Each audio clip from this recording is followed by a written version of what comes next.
मंत्रिमंडल का विस्तार हुआ, 7 नए मंत्री जोड़े गए, जिसमें जितिन प्रसाद एक कैबिनेट मंत्री के रूप में सामने आए। योगी मंत्रिमंडल में एक चेहरा को ढूंढा जा रहा था।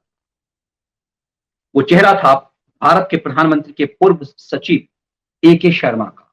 आईएएस ऑफिसर रहे, रिटायर्ड आईएएस ऑफिसर ए के शर्मा मोदी के सचिव रहे जब वो गुजरात में थे, और गुजरात से जब वो दिल्ली आए तब भी वो मोदी के सचिव थे।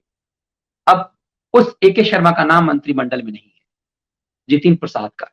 लेकिन तमाम वो राष्ट्रवादियों ने भी ये गिनाना शुरू किया कि इस मंत्रिमंडल में बीजेपी के कार्यकर्ता नहीं, ये मंत्रिमंडल बाहर के लोगों का मंत्रिमंडल है। ये वही लोग हैं जो कह रहे थे कि मोदी का मंत्रिमंडल, योगी के मंत्रिमंडल के विस्तार का दबाव नरेंद्र मोदी की तरफ से है, और ये मंत्रिमंडल के विस्तार में मोदी दरअसल अपने ए के शर्मा को योगी के गर्दन पर बैठाना चाहते हैं। योगी के बढ़ते कद से नरेंद्र मोदी परेशान हैं, इसीलिए खेल करना चाहते हैं। लेकिन आज 7 मंत्रिमंडल के 7 नए सदस्य जुड़ गए, उसमें ए के शर्मा का कहीं नाम नहीं।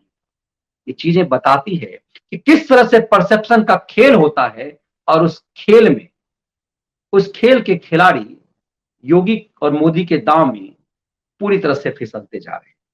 इस मंत्रिमंडल को जातीय आधार पर भी बनाने की कोशिश की गई, लेकिन चुनाव में यूपी और बिहार में तय सी बात है कि जाति का तो कहीं ना कहीं प्रभाव पड़ता है।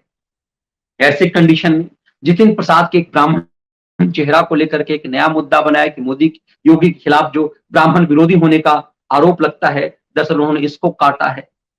लेकिन सबसे अहम ये है कि इस मंत्रिमंडल के विस्तार ने उस एजेंडे को की हवा निकाल दी, जिसमें यह कहा जा रहा था कि नरेंद्र मोदी योगी से डर रहे हैं, इसीलिए उनके पर कतर रहे हैं और उनके ऊपर अपने ए के शर्मा को बैठाएंगे।